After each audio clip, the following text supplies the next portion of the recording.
Танымал әнші жайлы шоу-бизнес әлемде жылдам ақпарат тарады. Барша қазақ елі көрсін, білсін, хабардар болсын. Ассалаумағалейкум, армы қазақ арнамызға қош келдіңіздер. Әлемде және де Қазақстанда болып жатқан ең үздік жаңалықтарды ең біріншілерден болып білгіңіз келсе, арнадағы подписация және де лайк түймесін басыңыз. Лайк түймесін басқан қолдарыңыз дерт көрмесін. Ал ендеше бастадым. Мен бақыттымын.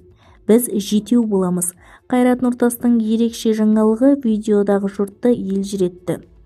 Танымал әнші Қайрат Нұртас өткен жылғы туған күніндегі жұбайы Жұлдыз Әбдікәрімова жасаған тосын сый туралы айтып берді. Бейне жазбаны актриса араға 1 жыл салып жариялаған деп жазады araша.kz. Жұлдыз әншіге 5-ші сәбиіне жүкті екендігін ерекше форматта жеткізген. Отбасы мүшелері жиналып, Қайратқа сыйлық ретінде 3-ші ішіндегі сәбиінің киімі менен УЗИ суреті салынған қорапты ұсынған. Баланың киімі менен қолына алынған әнші алғашында таңырқап, мынау не деп сұраған. Кейін УЗИ суретін көрген соң ғана қуанышты жаңалықты түсінген. Мәссаған, шынымен бе?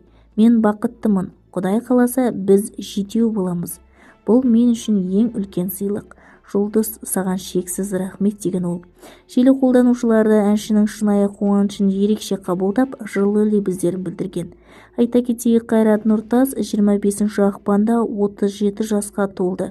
Өнер иесі туған күнін отбасы ортасында атап өткен.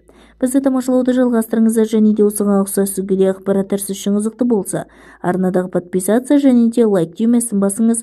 Достарыңызбен үлесіп сау саламатта болыңыз.